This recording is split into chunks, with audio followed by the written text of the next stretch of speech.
The blazing sun cast long shadows across the Texas plains as Nathaniel Scott first saw her, a solitary figure perched on a weathered fence post at the edge of a vast wheat field.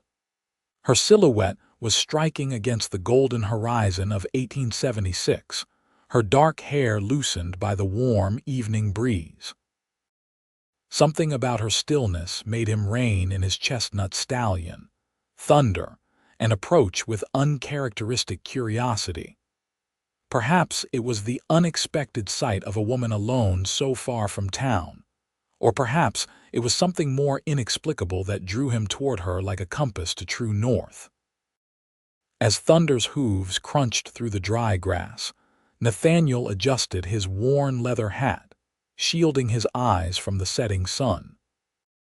The woman turned at the sound, her face revealing itself gradually delicate features framed by waves of chestnut hair, eyes reflecting caution and something he couldn't quite name. Exhaustion, perhaps, or determination. "Evening, miss," he called, keeping a respectful distance. "Might be forward of me to ask, but you're a fair piece from anywhere out here. Everything all right?" Nora Wilson straightened her simple blue dress, dusty from travel, and regarded the stranger with wary eyes. His lean frame sat easy in the saddle, and though he wore a gun belt like most men in these parts, his expression held no threat, just curiosity beneath the shadow of his hat brim. "I'm quite all right," she answered, her voice stronger than she felt. "Just resting a moment." Nathaniel nodded, noticing the small bundle beside her and the worn look of her boots. She'd been walking, and for some distance by the look of it. "Town's still 8 miles west," he said, gesturing toward the horizon where Copper Creek lay nestled in the foothills. "Sun'll be down in an hour." He paused, considering his words carefully. "I'm headed that way myself. Would be no trouble to offer you a ride if you're willing." Nora hesitated, weighing her limited options. The man seemed decent enough. His clothes were trail-worn but clean, his manner respectful. More importantly, the thought of walking another 8 miles as darkness fell held little appeal. "That's very kind," she finally said, "but I wouldn't want to impose." "No imposition," Nathaniel replied, dismounting with fluid grace. "Thunder here is strong enough for 2, and I'd rest easier knowing you weren't out here alone after dark." He extended a weathered hand. "Nathaniel Scott, most folks call me Nate." "Nora Wilson," she answered, accepting his hand briefly. "Recently of Philadelphia." His eyebrows rose slightly. "That's a long way from Texas, Miss Wilson." "Yes," she said simply, offering nothing more. Nathaniel recognized the look of someone carrying secrets. He had his own, after all. "Well, Miss Wilson, the offer stands. Copper Creek has a decent hotel, and the stagecoach comes through twice weekly if you're continuing on." Nora glanced at the darkening sky, then at the distant horizon. Her feet ached from days of walking, and common sense overcame caution. "I would appreciate that ride, Mr. Scott, if you're certain it's no trouble." "None at all." He helped her gather her single bundle, then offered his hand again. "Ever ridden before?" "Not since I was a girl," she admitted. With surprising strength, he lifted her easily onto Thunder's back, then mounted behind her, keeping a respectful distance between them despite the close quarters. "Hold onto the saddle horn," he instructed, reaching around her to take the reins. "Thunder's gentle, but it's been a while for you." As they set off toward town, the vastness of the Texas landscape stretched before them. Nora felt the steady rhythm of the horse beneath her, and the secure presence of the cowboy at her back. For the first time in weeks, she allowed herself a small measure of relief. "You pick an interesting place to rest," Nathaniel commented after they'd ridden in silence for a while. "Most travelers stick to the main road." "I was taking the shortcut the station master suggested," Nora explained, her voice carried back to him on the breeze. but I think I may have misunderstood his directions." Nathaniel chuckled softly. "Old Jenkins has a peculiar way of explaining things. His shortcuts have led many a traveler astray." Their conversation flowed more easily as thunder carried them across the golden plains. Nathaniel pointed out landmarks, a distinctive rock formation, a distant line of cottonwoods marking a creek bed, the first glimpse of smoke rising from Copper Creek's chimneys. He spoke of the town, its people, the changes the railroad's arrival had brought 2 years earlier. Nora offered little about herself in return, only that she had come west to take a position as a schoolteacher. It wasn't the complete truth, but it wasn't entirely a lie either. The sun had nearly disappeared behind the mountains when they crested the final rise, revealing Copper Creek spread out before them, a collection of wooden buildings lining a main street, oil lamps already glowing in windows as dusk descended. "Not much to look at compared to Philadelphia," Nathaniel said, "but it's home to about 300 souls. Got a general store, blacksmith, 2 saloons, though Marshall's is the more respectable one, and a decent hotel where Miss Abigail serves the best apple pie west of the Mississippi." Nora felt a tingle of anticipation mixed with apprehension. "And the school, is it nearby?" "At the north end of town," Nathaniel replied. "Small building with a bell tower. Been empty since Miss Holloway left to get married last spring." As they rode down the main street, curious glances followed them. A woman riding double with Nathaniel Scott was apparently noteworthy in Copper Creek. Nora felt her cheeks warm under the scrutiny. "Folks are just curious," Nathaniel said quietly, seeming to read her discomfort. "New faces don't come along every day." He guided Thunder to a hitching post outside a 2-story clapboard building with a sign reading Copper Creek Hotel and Dining. After dismounting, he reached up to help Nora down, his hands strong and steady at her waist. For a brief moment their eyes met, and something passed between them, a fleeting connection that left Nora momentarily breathless. "Thank you, Mr. Scott," she said, stepping back and smoothing her dress. "I'm very grateful for your assistance." "My pleasure, Miss Wilson." He tipped his hat. "Miss Abigail will set you up with a room. If you need anything else, I'm usually around. My ranch is just north of town." "You've been very kind," Nora said, clutching her bundle. "I hope I'll see you again to properly thank you." A smile curved his lips, transforming his weathered face. "Count on it, Miss Wilson.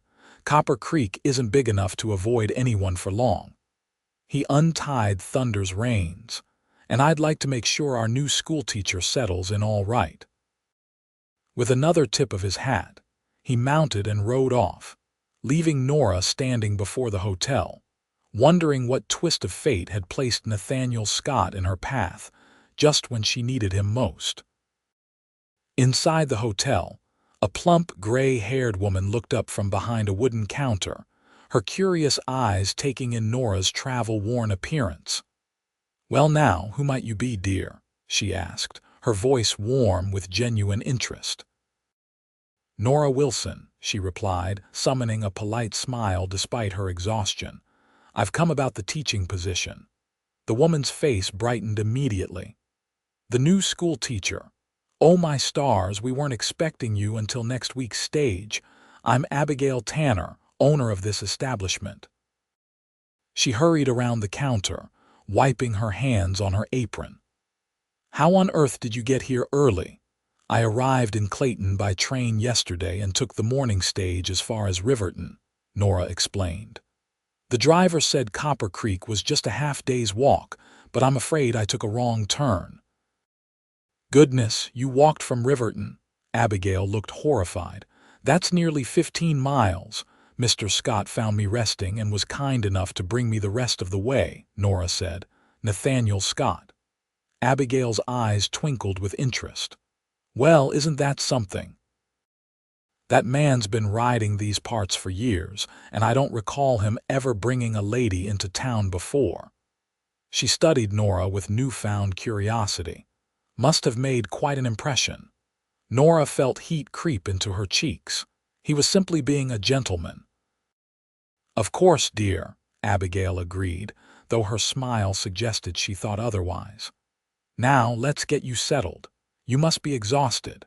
The school board arranged a room for you above the schoolhouse, but it won't be ready until Monday. You're welcome to stay here until then." "Thank you. That's very kind," Nora said, relieved she wouldn't have to spend precious funds on accommodations. "Not at all. We've been without a teacher for months. The children are running wild as jackrabbits. Their parents will be mighty pleased you've arrived." Abigail led her up a narrow staircase. "Room 3 has the best view of the street. Dinner's served until 8, and there's hot water for washing up."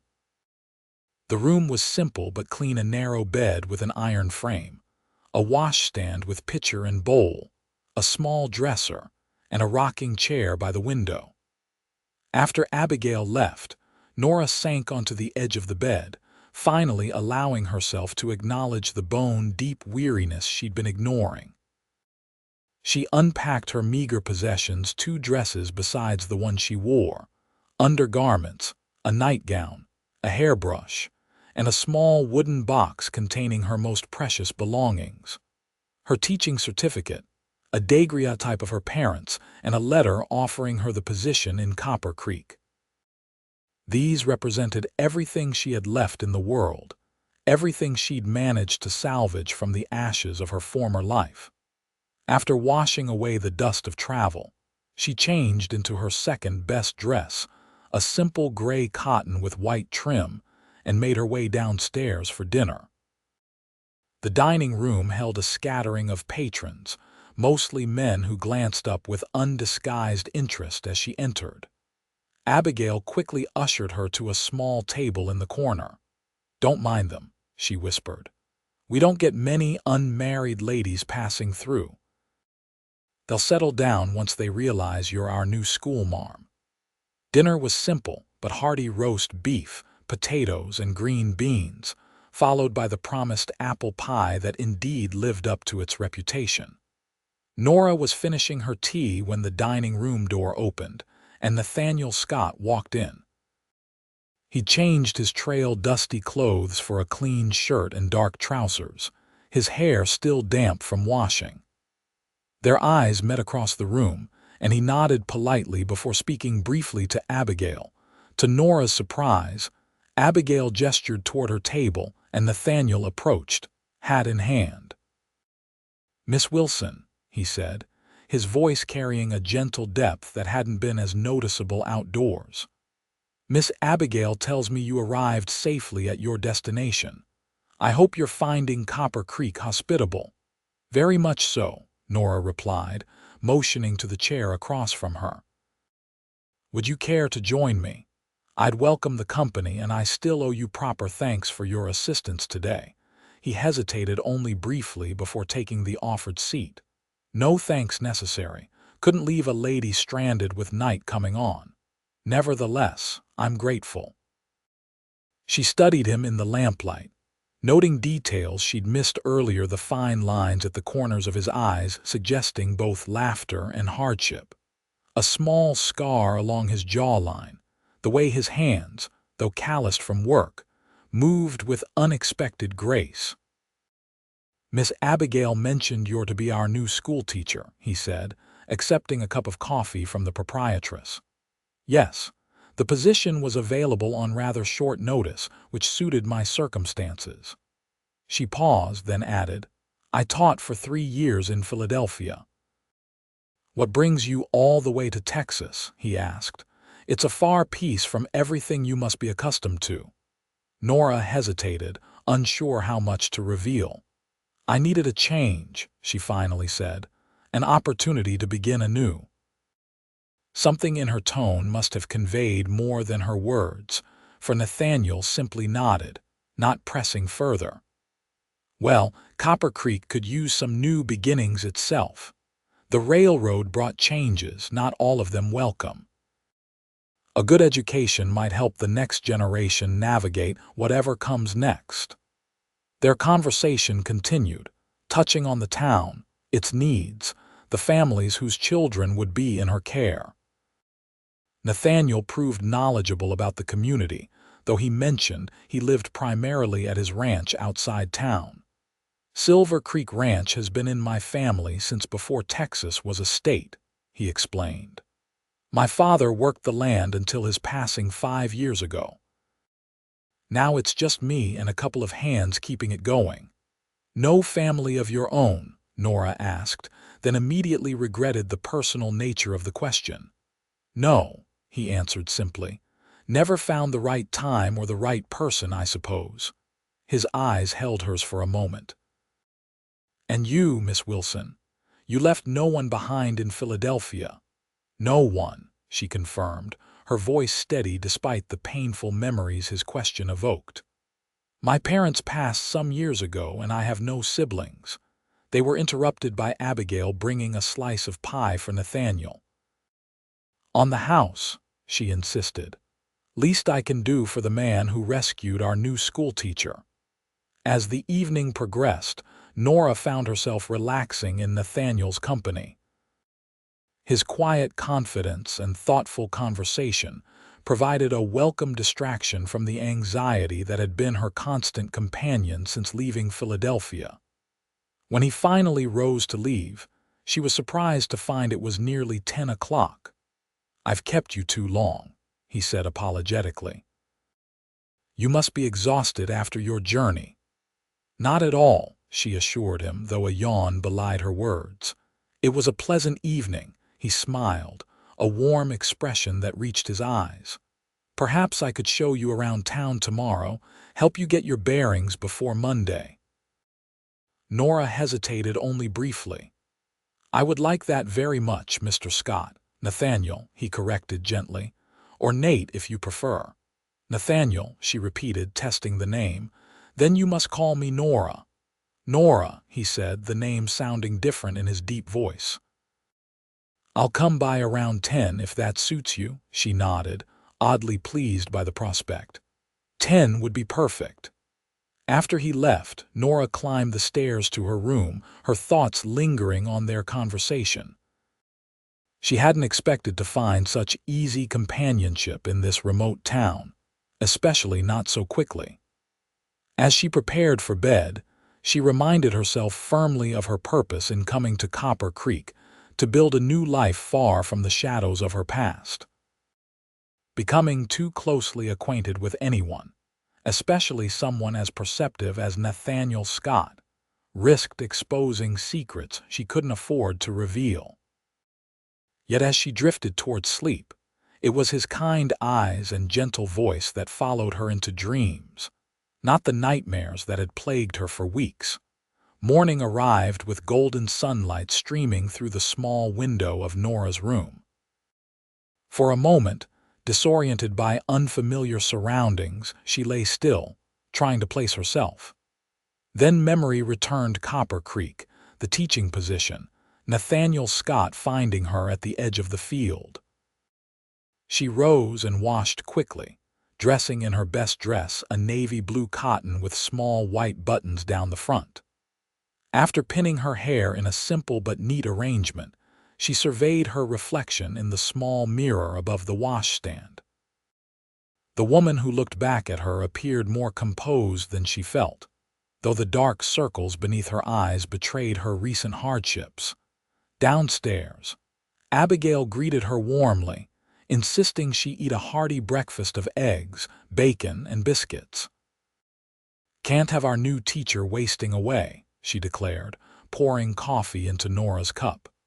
Especially not with Nathaniel Scott coming to call. That man notices everything. He's merely being neighborly, Nora protested, though she couldn't prevent the warmth that rose to her cheeks.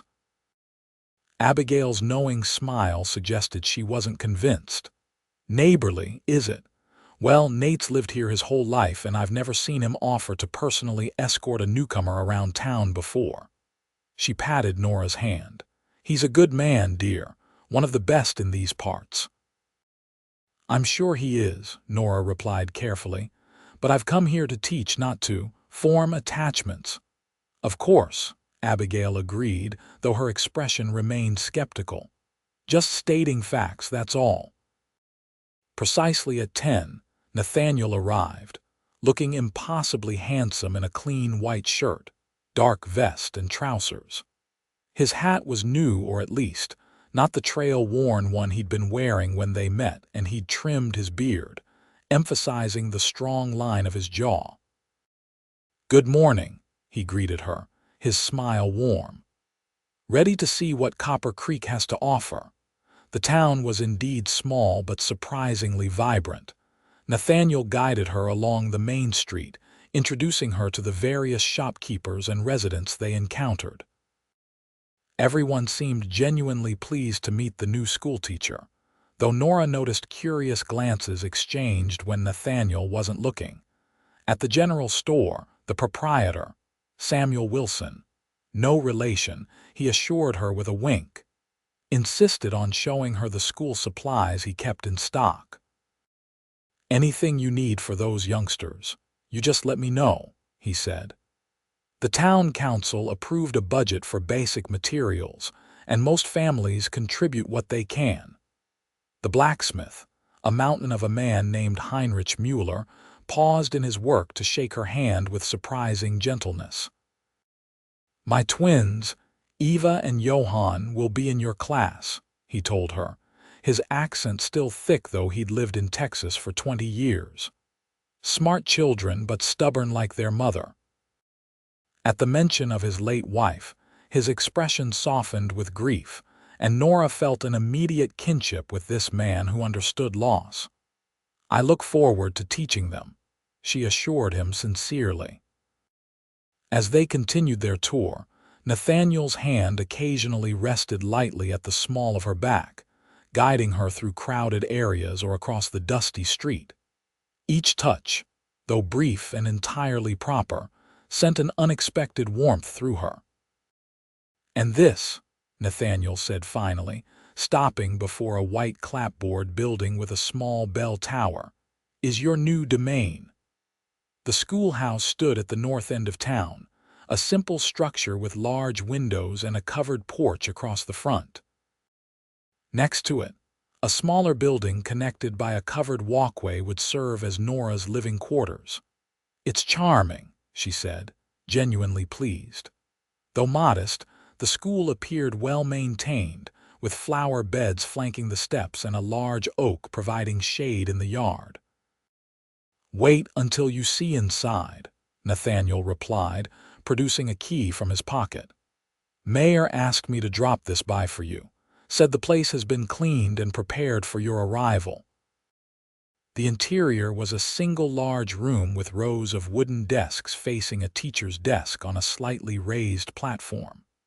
A blackboard covered most of the front wall, and bookshelves lined the back.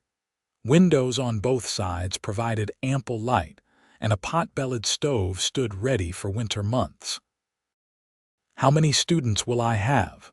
Nora asked, running her fingers along the smooth surface of the teacher's desk. "About 25, ranging from 6 to 16, Nathaniel answered. "Some only come when farm work allows, especially the older boys, but most families try to ensure their children get some schooling." Nora nodded, already planning how she would arrange lessons for such varied ages and abilities. "And my quarters." Nathaniel led her through a door at the rear of the classroom and down the covered walkway to the smaller building. Here they found a sitting room with a small kitchen area, a bedroom, and a tiny washroom. The furniture was simple but adequate: a sofa and armchair, a table with 4 chairs, a bed, dresser, and wardrobe. "The town council had everything cleaned and stocked for you," Nathaniel explained as Nora explored. "There's firewood stacked out back, and the pantry has basic provisions." Nora was touched by the thoughtfulness. "It's more than I expected," she admitted. "In Philadelphia, I had only a single room in a boarding house." "It's not much by city standards," Nathaniel said, watching her with an expression she couldn't quite interpret. "But folks wanted to make sure you'd be comfortable." "It's perfect," she assured him, meaning it. After weeks of uncertainty and fear, the simple quarters represented safety and new beginnings. They returned to the main street, where Nathaniel suggested lunch at the small cafe next to the hotel. As they ate, he told her more about the families whose children she would teach, providing insights that would prove valuable in the classroom. "The Rodriguez children, there are 4 of them, are all bright, but their English is limited. Their father works at my ranch, good man, hard worker. The Wilkins boy, Thomas, is sharp as a tack but has a wild streak, needs firm handling." He paused, his expression thoughtful. "The Campbell twins lost their mother last winter. They've been struggling since." Nora appreciated his candor. "Thank you for telling me. It helps to understand what the children might be facing outside school." "Most have good hearts," Nathaniel continued. "Just need guidance and patience. Something tells me you have plenty of both." Their eyes met across the table, and Nora felt something shift between them, a deepening of the connection that had begun the previous evening. She looked away first, unnerved by the intensity of her response to this man she barely knew. After lunch, they visited the small church where Sunday services were held and community events took place. The minister, Reverend Joshua Hayes, was also the town's doctor, having studied medicine before receiving his calling. "2 vital services in one man," Nathaniel explained as they left the church. "We're fortunate to have him." Their final stop was Silver Creek, the small river that gave the town its name. A short walk from town, it provided a peaceful retreat where cottonwood trees offered shade, and the gentle sound of flowing water soothed the spirit. "This is my favorite place in the whole county," Nathaniel admitted as they stood on the bank, watching the water ripple over stones. "When things get too busy or complicated, I come here to think." Nora understood immediately why he valued it. After the noise and constant activity of Philadelphia, the tranquility was almost overwhelming. "It's beautiful," she said softly. "Thank you for sharing it with me." They stood in companionable silence for several minutes, the afternoon sun filtering through the leaves above them. When Nathaniel finally spoke, his voice was quiet, almost hesitant. "Nora, I hope you don't find this forward, but I'd like to call on you properly sometime. Perhaps dinner at my ranch when you've settled in." The invitation shouldn't have surprised her. Their connection had been growing steadily throughout the day, yet Nora found herself momentarily speechless. Part of her wanted nothing more than to accept, to explore the warmth that kindled whenever they were together. But another part, the cautious survivor who had fled Philadelphia with nothing but her name and her teaching credentials, warned against becoming too visible, too attached. "I would enjoy that," she finally answered, unable to refuse despite her reservations. "Perhaps after I've had some time to organize the school." Relief and pleasure brightened his expression. "Of course, whenever you're ready." He glanced at the position of the sun. "We should head back. You must be tired after all this walking, and you'll want to rest before school starts Monday." As they walked back to town, their hands brushed occasionally, each brief contact sending a flutter through Nora's chest. By the time they reached the hotel, she had decided to allow herself this one small pleasure, the company of a good man, while maintaining the necessary caution her situation demanded. "Thank you for today," she said, as they paused outside the hotel entrance. "You've made me feel welcome in a way I didn't expect." "Copper Creek is lucky to have you," Nathaniel replied, his eyes warm with admiration. "I hope you'll be happy here." He tipped his hat and turned to leave, but Nora impulsively reached out, touching his arm lightly. "Nathaniel, would you come to the school tomorrow afternoon? I could use some help arranging the desks, and I'd welcome your advice on organizing things for the children." His smile was answer enough. "I'll be there at 2, he promised. That night, as Nora prepared for bed, she found herself humming softly a habit she'd abandoned in recent months when fear and grief had consumed her life. Whatever dangers might still lurk in her past, today had offered a glimpse of what her future might hold, and for the first time in too long, she allowed herself to hope. Sunday morning dawned bright and clear. Nora dressed carefully for church, knowing she would be meeting many of her future students and their parents. The service was simple but heartfelt, with Reverend Hayes delivering a sermon on new beginnings that seemed particularly fitting for her situation. Afterward, she was surrounded by curious families eager to meet the new teacher. Children peered at her shyly from behind their mothers' skirts while fathers asked polite questions about her experience and teaching methods. Nora answered graciously, grateful for the genuine welcome she received. She was speaking with Mrs. Mueller about her twins when she noticed Nathaniel standing at the edge of the churchyard, deep in conversation with a tall, distinguished-looking man. As if sensing her gaze, Nathaniel looked up, their eyes meeting briefly before he smiled and returned to his discussion. "That's Judge Harrison," Mrs. Mueller explained, following Nora's glance. "He rides circuit through several counties, but his home is here. Very respected man, though some find him intimidating." Nora nodded, turning her attention back to Mrs. Mueller, though she remained aware of Nathaniel's presence across the yard. When the crowd began to disperse, he approached, the judge accompanying him. "Miss Wilson," Nathaniel said with a warm smile, "allow me to introduce Judge William Harrison. Judge, this is Miss Nora Wilson, our new schoolteacher." The judge bowed slightly, his silver hair catching the sunlight. "A pleasure, Miss Wilson. We're fortunate to have someone of your qualifications join our community." "Thank you, Your Honor," Nora replied, wondering how he knew of her qualifications when she'd only just arrived. "I look forward to contributing what I can." "Nathaniel speaks highly of you," the judge continued, his keen eyes studying her. "Says you've come from Philadelphia." "I visited there once, some years ago. Fine city, though perhaps lacking the openness of our Texas landscape." Something in his tone suggested more than casual conversation, but Nora maintained her composure. "Yes, it's quite different here. I'm finding the change refreshing." "Change can indeed be beneficial," Judge Harrison agreed. "Often necessary, even." He glanced at Nathaniel, then back to Nora. "Well, I mustn't keep you. I look forward to hearing how our young people progress under your tutelage, Miss Wilson."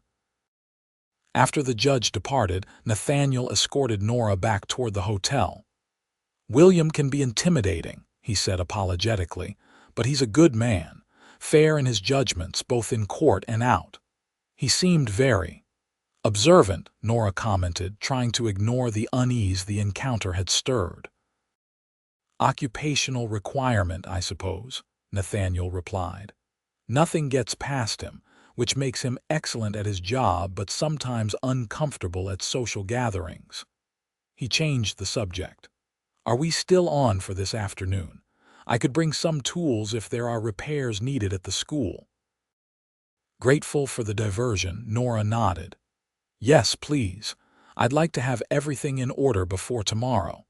They parted at the hotel, where Nora ate a quick lunch before walking to the schoolhouse.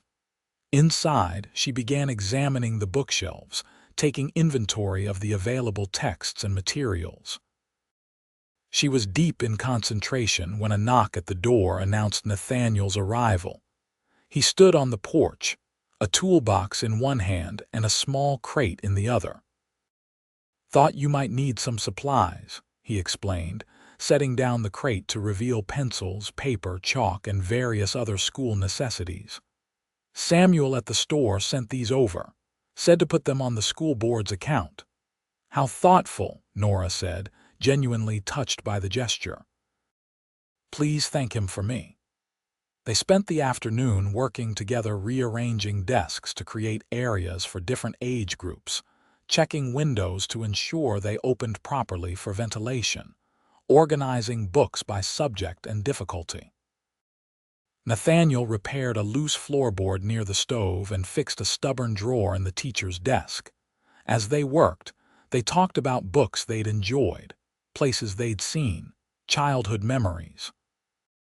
Nora was careful to keep her revelations general, focusing on happy times before the events that had driven her from Philadelphia.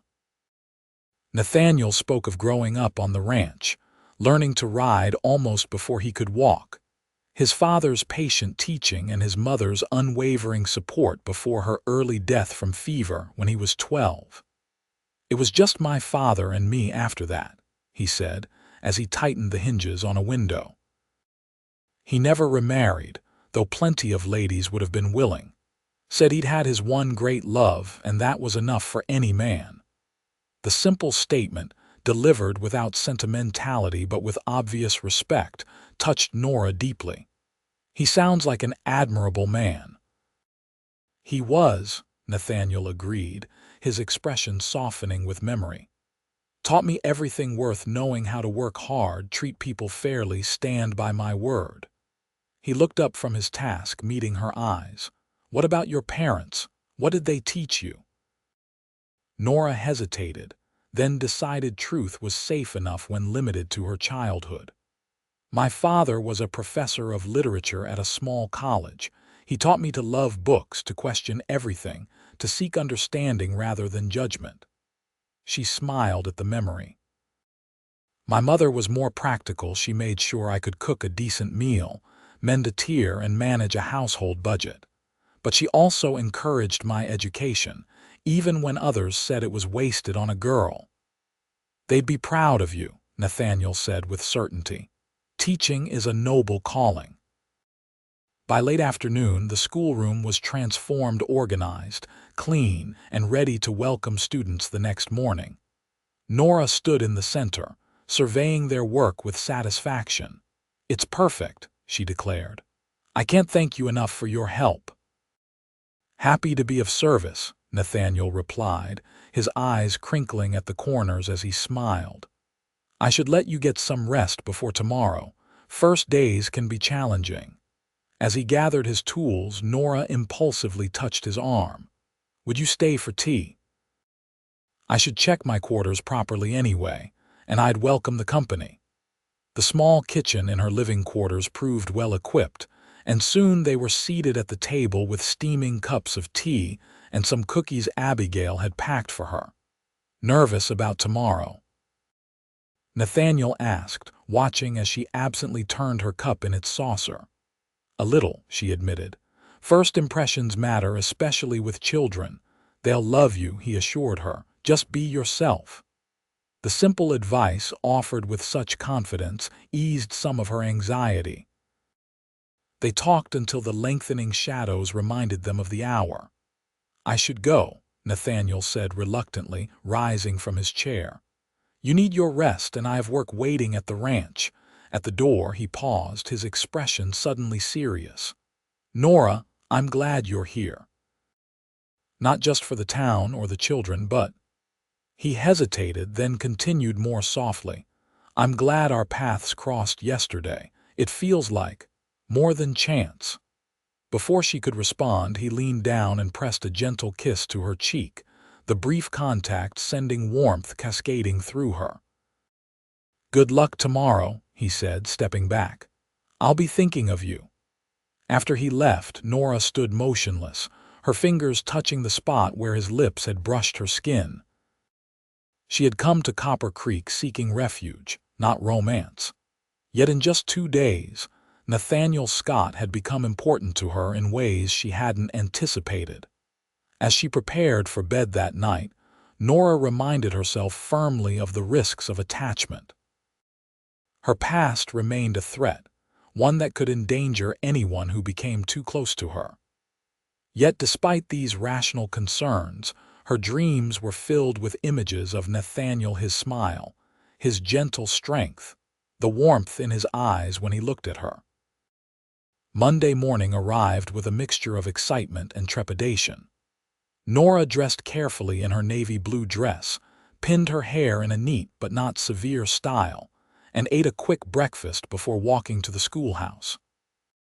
She arrived early, wanting time to collect her thoughts before the children appeared. At precisely 8 o'clock, she rang the bell that hung in the small tower, its clear tone carrying across the town. Within minutes, children began arriving, some eager, some reluctant, all curious about their new teacher.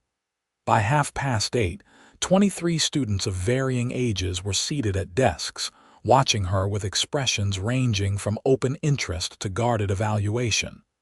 Nora took a deep breath and smiled. "Good morning," she began, her voice steady despite her nerves. "I am Miss Wilson, and I'm very pleased to be your new teacher." The day passed in a blur of introductions, assessments, and establishing routines. Nora quickly identified the various personalities in her classroom, the natural leaders, the shy ones who needed encouragement, the troublemakers who would require firm boundaries. By the time she dismissed them at 3 o'clock, she had a clear plan for organizing lessons to accommodate the different age groups and abilities. As the last child departed, Nora sank into her chair, exhausted but exhilarated. Teaching had always been her passion, the one constant in her life even when everything else had fallen apart. Today had confirmed she'd made the right decision in coming to Copper Creek, whatever risks that decision might entail. She was gathering her things when a knock at the door drew her attention. Looking up, she was surprised to see Nathaniel standing in the doorway, his hat in his hands. "Hope I'm not intruding," he said, his expression slightly uncertain. "I was in town on business and thought I'd see how your first day went." "Not intruding at all," she assured him, pleasure warming her voice. "It went well, I think. The children are bright and mostly well behaved." "Mostly?" he asked with a knowing smile. "Thomas Wilkins tested boundaries as you predicted," she admitted. "And the Mueller twins seemed determined to outdo each other in everything, but nothing unmanageable." "They're lucky to have you," Nathaniel said, his admiration evident. "The whole town is." The sincerity in his voice made her blush. "Thank you. That means a great deal coming from you." They stood looking at each other for a long moment, the air between them charged with unspoken feelings. Finally, Nathaniel cleared his throat. "I actually had another reason for stopping by," he confessed. "I wondered if you might join me for dinner Saturday evening. At my ranch, I'm not much of a cook, but my housekeeper, Mrs. Ramirez, makes the best enchiladas in the county." Nora hesitated only briefly. The cautious part of her whispered warnings about becoming too involved, too visible, but her heart had already decided. "I'd like that very much," she answered softly. His smile was worth any risk. "I'll come for you at 5 then. It's not far, about 3 miles north of town." After he left, Nora sat at her desk for a long time, contemplating the path she was choosing. In just 3 days, Nathaniel Scott had become significant to her in ways she hadn't thought possible after what she'd endured in Philadelphia. Whether wisdom or folly, she found herself unwilling to deny the connection growing between them. The week passed quickly, each day bringing new challenges and rewards in the classroom. Nora settled into a routine, finding satisfaction in the progress her students made and the relationships she was building with them. Evenings were spent preparing lessons, grading papers, and occasionally joining Abigail for dinner at the hotel. By Saturday, Nora was both eager and nervous about her evening with Nathaniel. She chose her best dress, a deep green with delicate embroidery at the collar and cuffs, and arranged her hair more carefully than usual, securing it with a silver comb that had been her mother's. At precisely 5 o'clock, The sound of hoofbeats announced Nathaniel's arrival. He drove a small buggy rather than riding, dressed in what was clearly his Sunday best, a dark suit, crisp white shirt, and polished boots. His appreciative gaze as she opened the door made her glad she'd taken extra care with her appearance. "You look beautiful," he said simply, offering his hand to help her into the buggy. The road to Silver Creek Ranch wound through rolling hills covered with late summer wildflowers. As they crested a rise, Nathaniel reined in the horses, allowing Nora to take in the view below, a sprawling ranch house of stone and timber nestled in a grove of oak trees. Barns and corrals spread out behind it, a creek winding through pastures where cattle grazed in the evening light. "It's lovely," Nora said, genuinely impressed by the serene beauty of the place. "Been in my family for 3 generations," Nathaniel replied, pride evident in his voice. "My grandfather built the main house, though I've added to it over the years. It's too big for just one person, but I couldn't bear to change what they created." As they approached, Nora noted the careful maintenance of the buildings and grounds. Everything from the whitewashed fence surrounding the front garden to the gleaming windows of the house spoke of pride and attention to detail. A middle-aged woman with silver-streaked black hair waited on the wide porch, her warm smile welcoming as Nathaniel helped Nora from the buggy. "Miss Wilson, this is Elena Ramirez," he introduced. "She keeps the house running and makes sure I don't starve." "A pleasure to meet you," Nora said, extending her hand. Elena clasped it in both of hers. "The pleasure is mine, Miss Wilson. Senor Scott has spoken highly of you. Please, come inside. Dinner is nearly ready." The interior of the ranch house revealed Nathaniel's character even more clearly than his appearance or manner. The rooms were spacious yet comfortable, decorated with a mixture of family heirlooms and practical furnishings. Books filled shelves in the study, landscape paintings adorned the walls, and large windows captured the magnificent views of the surrounding countryside. "My father collected the art," Nathaniel explained as he showed her through the house. "He had an eye for beauty, though he pretended his only interests were cattle and horses." In the dining room, the table was set with fine china and silver that gleamed in the light of a crystal chandelier. Fresh flowers from the garden formed a centerpiece, their delicate fragrance filling the air. "This is all so lovely," Nora said, genuinely moved by the effort he'd made. "You didn't need to go to such trouble." "It's no trouble," he assured her, pulling out her chair. "It's nice to have a reason to use these things. They shouldn't just sit gathering dust." Dinner was everything he'd promised. Elena's enchiladas were indeed extraordinary, accompanied by fluffy rice, fresh vegetables from the garden, and warm tortillas. They talked easily throughout the meal, the conversation flowing from school matters to books they'd read, from local history to broader issues affecting the territory. "Texas has changed so much since I was a boy," Nathaniel reflected as they enjoyed coffee and Elena's flan for dessert. "The railroad, new settlers, the cattle industry growing. Sometimes I wonder what my grandfather would think of it all." "Change is inevitable," Nora observed. "The question is whether we shape it or let it shape us."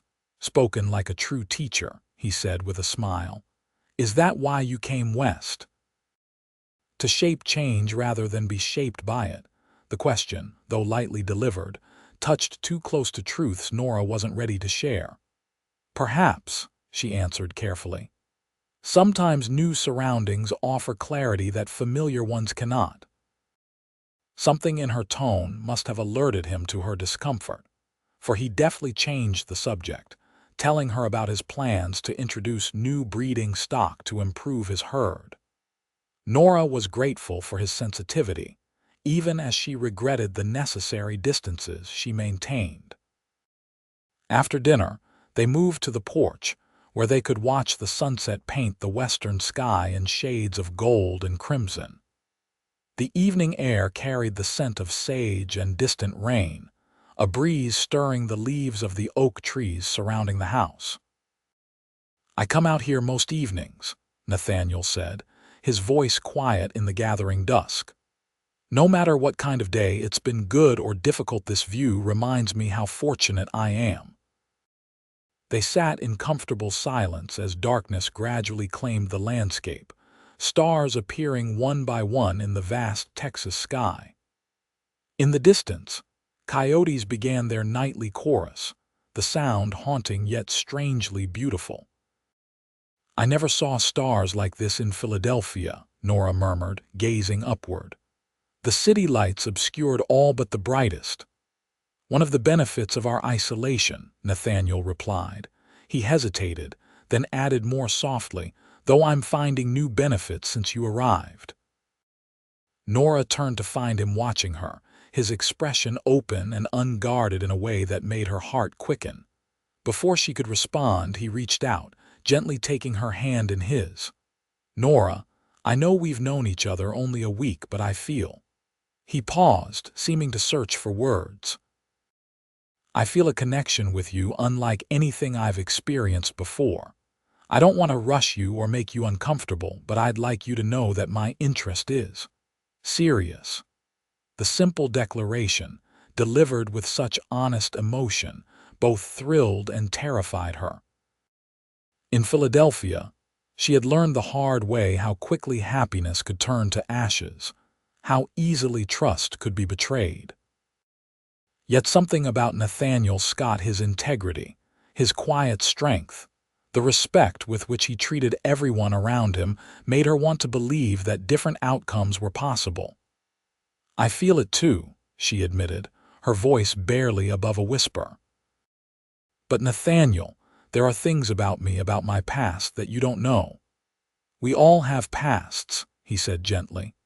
"Whatever yours holds, it doesn't change what I see when I look at you, a woman of courage, intelligence, and compassion. The rest you can share when you're ready, if you ever are." His understanding, offered without pressure or expectation, moved her deeply. Acting on impulse, Nora leaned forward and pressed her lips to his in a brief, tender kiss. "Thank you," she whispered as she drew back, "for seeing me as I am now, not as whatever circumstances shaped me." Nathaniel's expression was one of wonder and dawning joy. Slowly, giving her every opportunity to pull away, he drew her closer and returned her kiss, a gentle exploration that gradually deepened as she responded with unexpected fervor. When they finally parted, both were breathless, the connection between them irrevocably altered. "I should take you home," Nathaniel said reluctantly, his hand still cradling her face. "It's getting late and you have church tomorrow." The drive back to town was quiet, both of them absorbed in their thoughts and the significance of what had passed between them. When they reached her quarters beside the schoolhouse, Nathaniel walked her to the door, his hand warm at the small of her back. "Thank you for a wonderful evening," Nora said, turning to face him in the moonlight. "I can't remember when I've enjoyed myself more." "The pleasure was all mine," he assured her, his voice low and intimate in the darkness. "May I call on you again soon?" "Yes," she answered without hesitation. "I'd like that very much." He kissed her once more, a gentle promise of things to come, before bidding her good night and returning to his buggy. Nora watched until he disappeared from view, her emotions a complex mixture of joy, hope, and lingering fear that the happiness she'd found might prove as fleeting as the stars that occasionally fell across the Texas sky. The next morning, Nora found her thoughts returning repeatedly to the previous evening as she prepared for church. The memory of Nathaniel's kiss, the connection they'd shared, the warmth of his hands all occupied her mind despite her efforts to focus on the day ahead. At church, she was acutely aware of his presence several pews behind her, though she resisted the urge to turn and seek him out. After the service, they exchanged only brief greetings, mindful of the curious eyes watching their interaction. Yet the look that passed between them spoke volumes, confirming that neither regretted what had transpired. As September progressed, Nora settled more deeply into life in Copper Creek. Her students responded well to her methods, even Thomas Wilkins gradually becoming more engaged as she found ways to challenge his quick mind. The community accepted her readily, inviting her to Sunday dinners and social gatherings, treating her with respect and genuine affection. And Nathaniel became a constant in her life, calling on her several evenings a week, bringing small gifts, wildflowers from the prairie, a book of poetry he thought she'd enjoy, fresh peaches from the tree behind his house, taking her for drives in the countryside on weekends. Their relationship deepened with each meeting, built on mutual respect, shared interests, and a physical attraction that grew increasingly difficult to deny. Yet for all the joy she found in his company, Nora maintained certain boundaries. She avoided questions about specific events in Philadelphia, steering conversations toward general reminiscences when her past arose.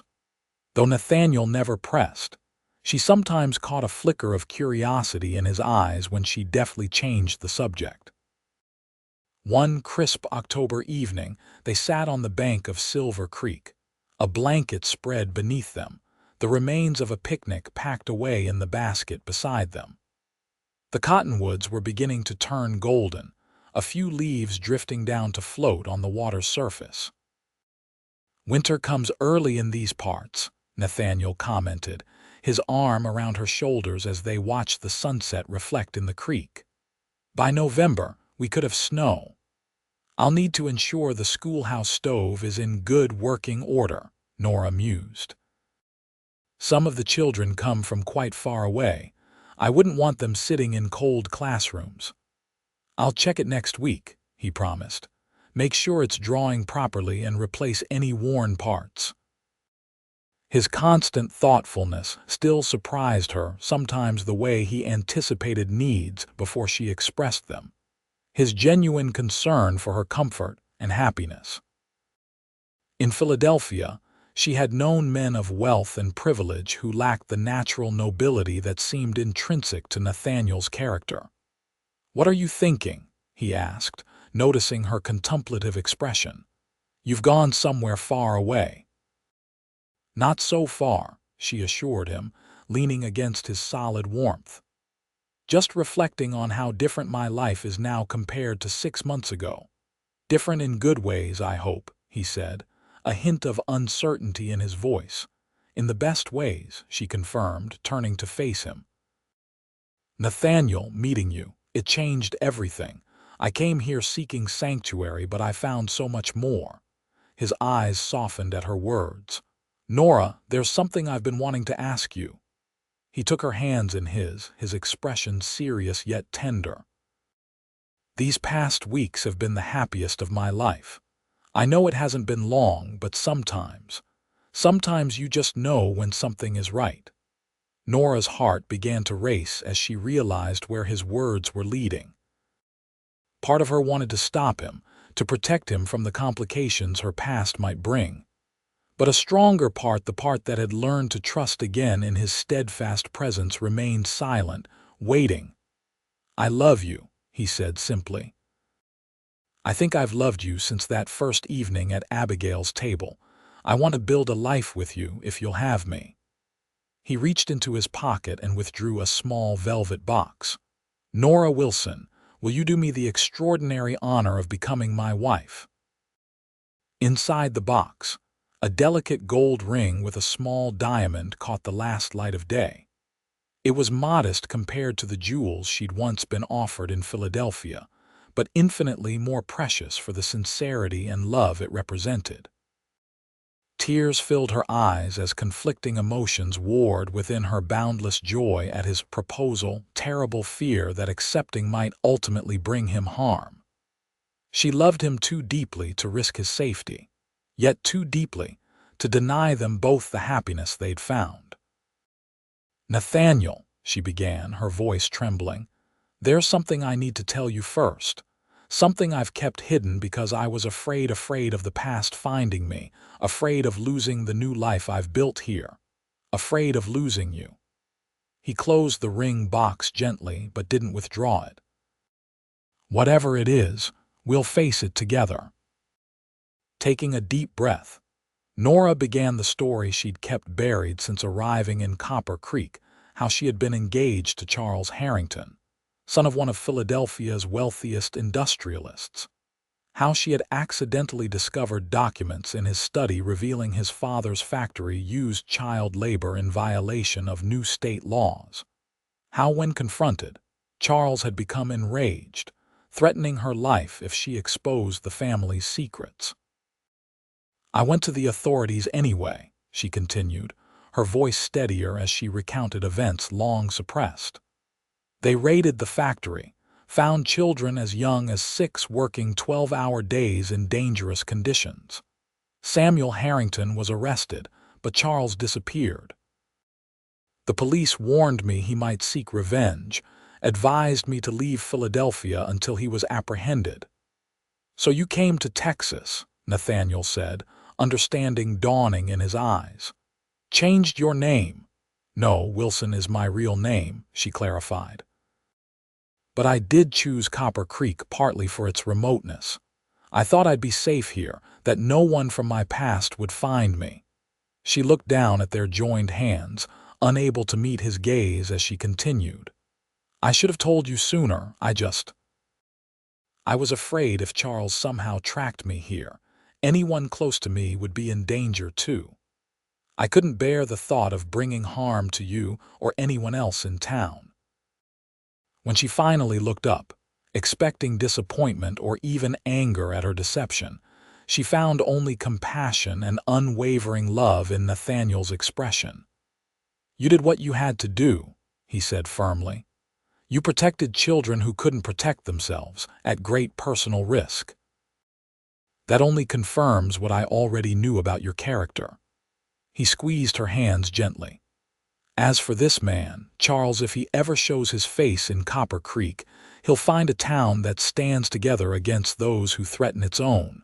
And you are one of us now, Nora. You're not alone anymore."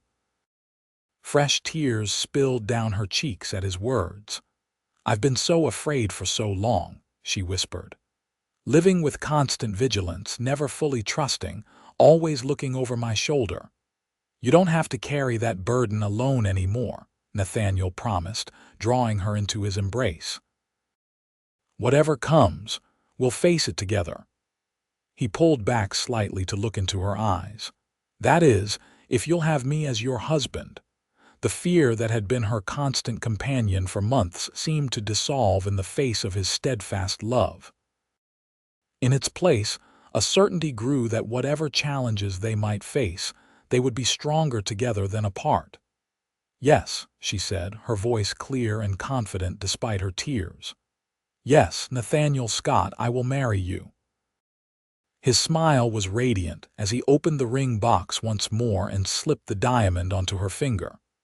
Then he gathered her in his arms and kissed her with a passion that spoke of promises kept and a future shared.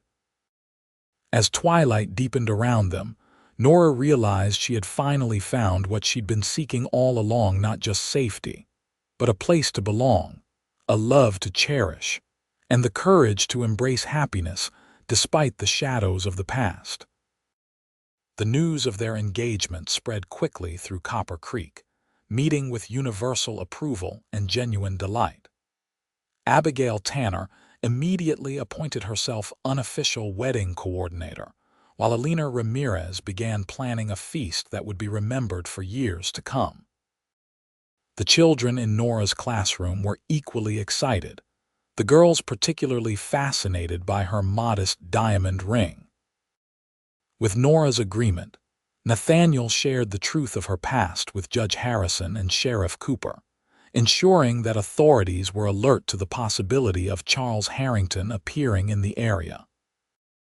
The judge, with his connections to law enforcement across several states, promised to make discreet inquiries about Harrington's whereabouts.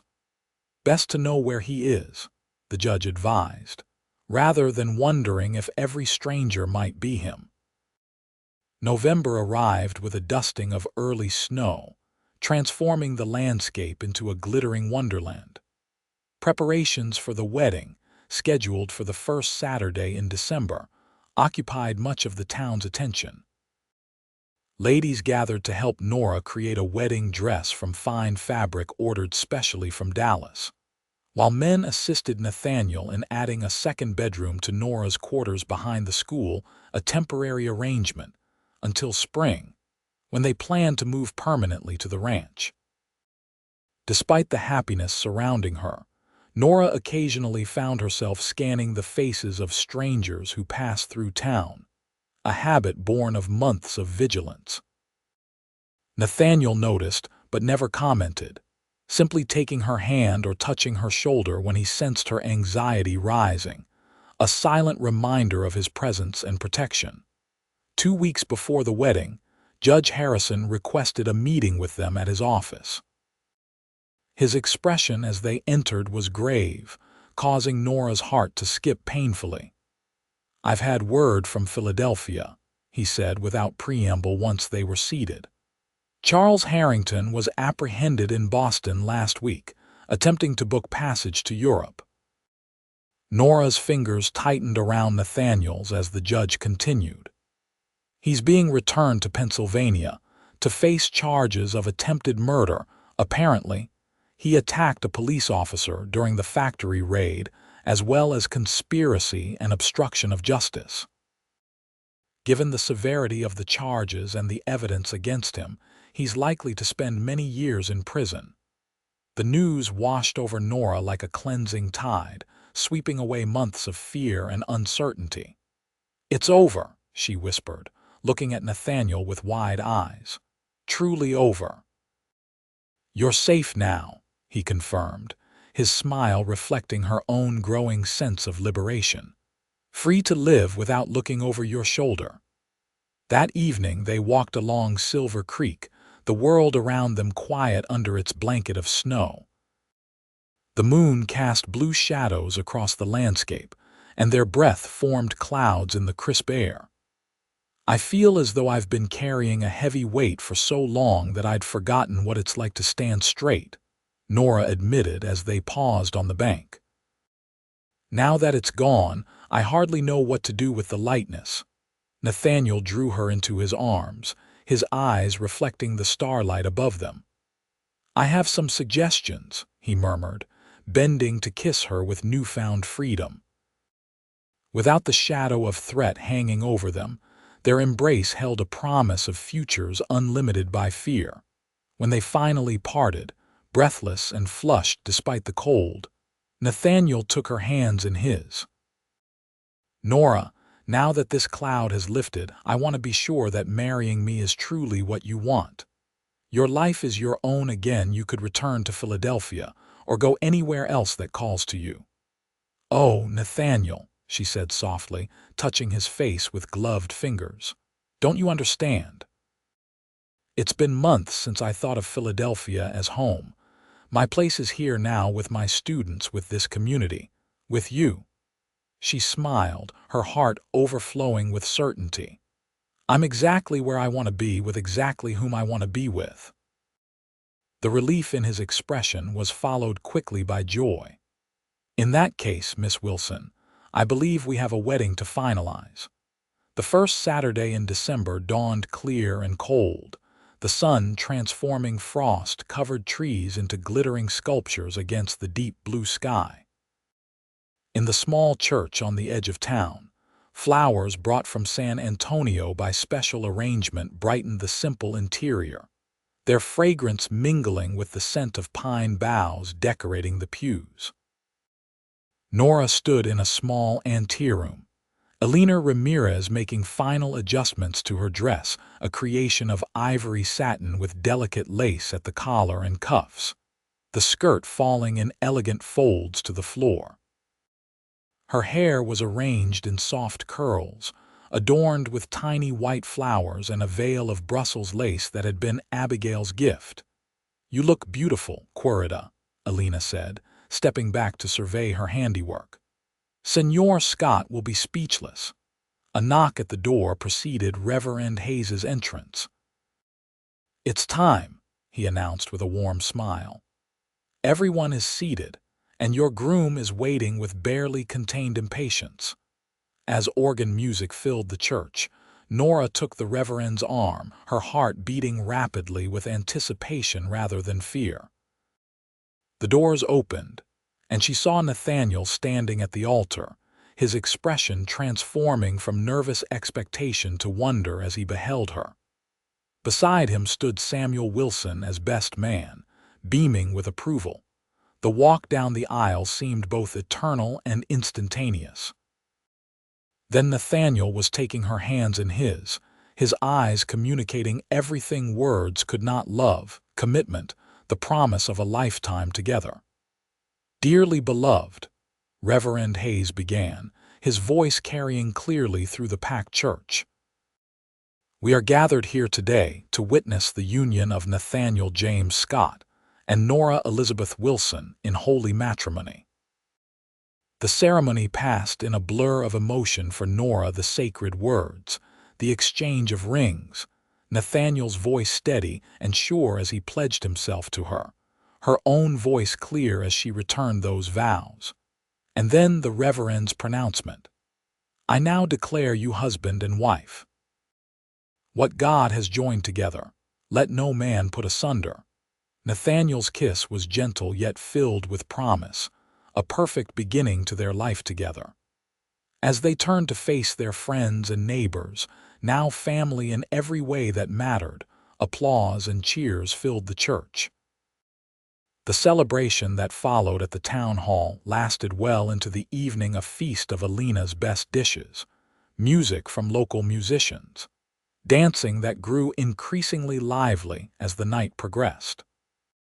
Nora found herself passed from partner to partner, as the men of Copper Creek welcomed her officially into their community, though she always returned to Nathaniel, drawn by the gravitational pull of their connection.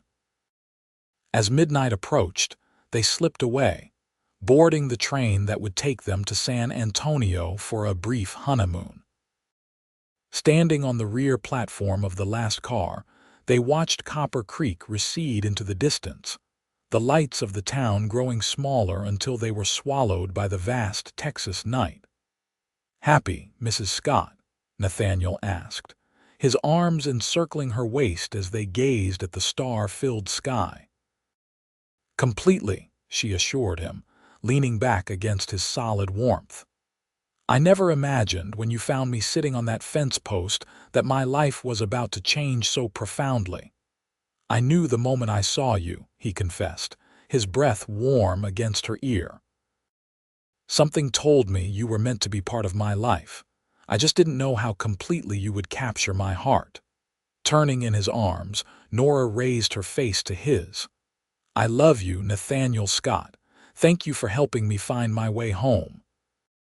His kiss was a seal on the promise of their future, a future built on trust, respect, and a love that had overcome fear and distance to flourish in the wide open spaces of the Texas frontier. 5 years later, Silver Creek Ranch had prospered under their joint stewardship. The main house, once too large for a single occupant, now echoed with the laughter of children, their 3-year-old son James and 1-year-old daughter Elizabeth. Nora continued to teach, though now in a small schoolroom they had built on the ranch, where neighboring children joined their own for lessons. On the anniversary of their first meeting, Nathaniel took Nora back to the spot where he had found her sitting on the fence post at the edge of the wheat field. The landscape was little changed, the same vast sky, the same golden grass swaying in the breeze, the same sense of limitless possibility that had drawn them both to this land. "Sometimes I wonder," he said as they stood hand in hand, gazing across the prairie, What would have happened if I'd taken a different route that day, if our paths had never crossed? I don't believe they wouldn't have, Nora replied, squeezing his hand. Some things are meant to be, regardless of the paths we take. He smiled, still captivated by her wisdom and strength after all this time. You may be right, Mrs. Scott, but I'm grateful it happened when it did where it did. He drew her into his arms, his kiss as tender and passionate as the first they had shared. And I'm grateful for every day since. As the sun began its descent toward the horizon, they mounted their horses, Nora now as accomplished a rider as any born to the saddle, and rode side by side toward home. Toward the future, they continued to build together in this land of vast skies and second chances. Behind them, the wheat field where they first met glowed golden in the evening light, a testament to beginnings that, once recognized and embraced, can lead to lives of unexpected joy and fulfillment.